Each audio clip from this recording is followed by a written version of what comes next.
دیکھو مولانا روم فرماتے ہیں کہ ایک شخص کھانا کھا رہا تھا، تو جب کھانا کھا رہا تھا تو ایک لقمہ اس کے حلق میں اٹک گیا،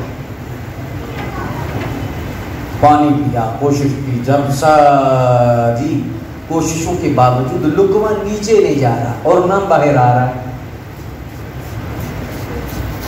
باہر آ جائے تو تب بھی جان چھوٹ جائے، چلو نیچے چلا جائے تو پھر بھی آسانی ہو جائے، نہ باہر آ رہا ہے نہ اندر جا رہا ہے۔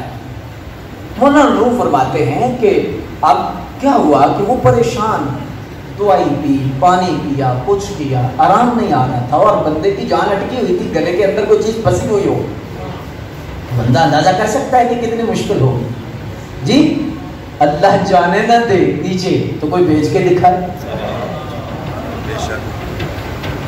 بوڑھا بندہ بنتا ہے، ایک لقمہ اندر پھنسا دے تو عمران خان صاحب کیا کریں گے، وزیر کیا کریں گے، امیر کیا کریں گے،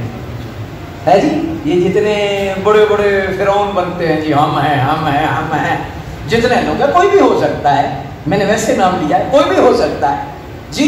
تو جی میں ہوں، ایک لقمہ تیرے گلے میں اٹکا دے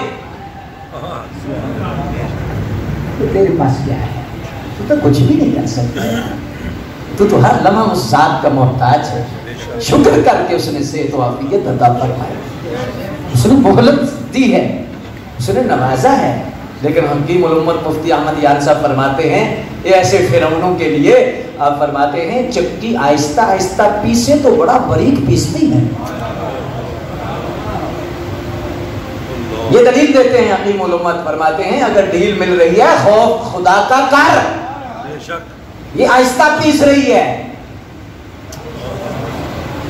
ہاں جو آہستہ آہستہ پکتی ہے اس کی ہڈیاں بھی گال دیتی ہے،